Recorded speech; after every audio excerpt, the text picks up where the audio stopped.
March 14th, Daily Devotional from the Heart by Ellen G. White. The Example of Liberality. He who sows sparingly will also reap sparingly, and he who sows bountifully will also reap bountifully. 2 Corinthians chapter 9, verse 6.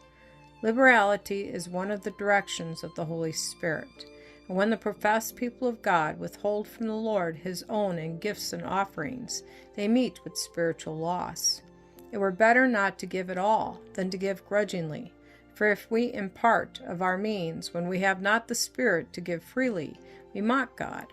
Let us bear in mind that we are dealing with one upon whom we depend for every blessing, one who reads every thought of the heart, every purpose of the mind. The Apostle Paul had a special work to present before his Corinthian brethren. There was a famine in Jerusalem, and the disciples, every man according to his ability, determined to send relief unto the brethren which dwelt in Judea. Acts chapter 11, verse 29. They presented the need to the churches, expecting to receive a small sum for the relief of the needy saints, and in prayer they presented before the Lord the necessity. But the Macedonian believers, moved by the Spirit of God, first made an entire consecration of themselves to God, and then gave all that they had. They felt it a privilege thus to give expression to their trust in God. The Macedonian believers were poor, but they did not have to be urged to give. They rejoiced that they had opportunity to contribute of their means.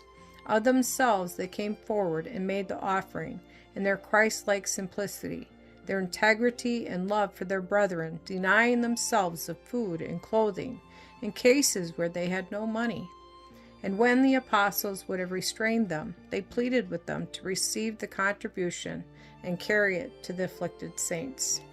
This self-denial and self-sacrifice far exceeded Paul's expectations, and he was filled with thanksgiving, and taking courage by this example, by epistle he exhorted Titus to stir up the church in Corinth to the same good works. We desired Titus, that as he had begun, so he would also finish in you the same grace also.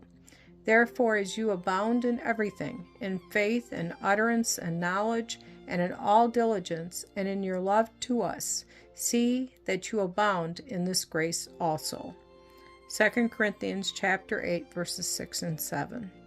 This movement on the part of the Macedonians was inspired of God to arouse in the Corinthian church the spirit of liberality.